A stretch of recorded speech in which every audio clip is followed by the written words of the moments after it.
Watch that report right now on the 3TV app. Two people are in critical condition after they were hit by a car. It happened at Osborne and the Black Canyon Access Road. Phoenix Fire says both people were walking when they were hit by a car. You can see their stuff just scattered across the road. We are working to find out if the driver will be cited. Are you a resident of Arizona? I'm playing for Coyotes. You play for the Coyotes? Yeah, it's not smart, man. No, New this morning, police body cam footage of Phoenix Coyotes player Richard Panik being released. You can see him here name dropping the team. Now, this is an arrest from outside a Scottsdale nightclub about 5 months ago. Police say he was drunk and refused to leave. Wednesday, he pleaded guilty to criminal trespass, and he's going right now through a court-ordered diversion program.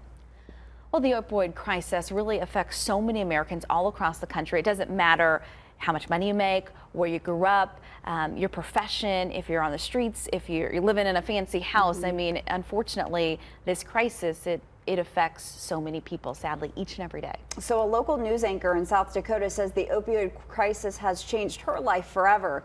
Watch this clip as she reports about the death of her own daughter. The opioid epidemic has hit home in a tragic and devastating way for me personally. On May 16th, my 21-year-old daughter, Emily, died of an overdose. Her official cause of death was fentanyl poisoning. The loss of a child, especially in this sudden and shocking way, has turned my world upside down. I never intended a member of my family to become part of the statistics you hear on the evening news. Nobody does. And there is no recovery for me or my family of the loss of my talented, smart, and beautiful daughter, Emily. Instead, I am forced to move forward. And my only choice now is how I do that. My choice, even at great personal risk, is to share my daughter's story with all of you. The reason I'm doing this is because my only hope in the face of such devastating loss is that Emily's story, my family's personal tragedy, can be a catalyst for change. We must come up with better, more affordable ways to treat addiction.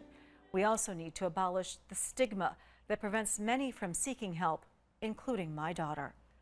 If 72,000 people were dying a year from any other cause, we would be uniting to end the suffering of so many families, so many mothers. You could just see how heartbroken she is as she read that. The reporter says she knew her daughter would smoke marijuana but had no idea she'd moved on to synthetic opioids. That's so sad. Oh gosh, just breaks your heart, and it happens to so many people that you don't realize. So it could be your neighbor, it could be your family member, teacher. I mean, it could be anyone. Yeah. Oh, thinking about her. Well, can you believe this Tuesday marks the 17th anniversary of the 9/11 attacks? It's kind of crazy to believe. I went back to New York a couple months ago, and I went through the museum for the first time, and it was so powerful and emotional and moving.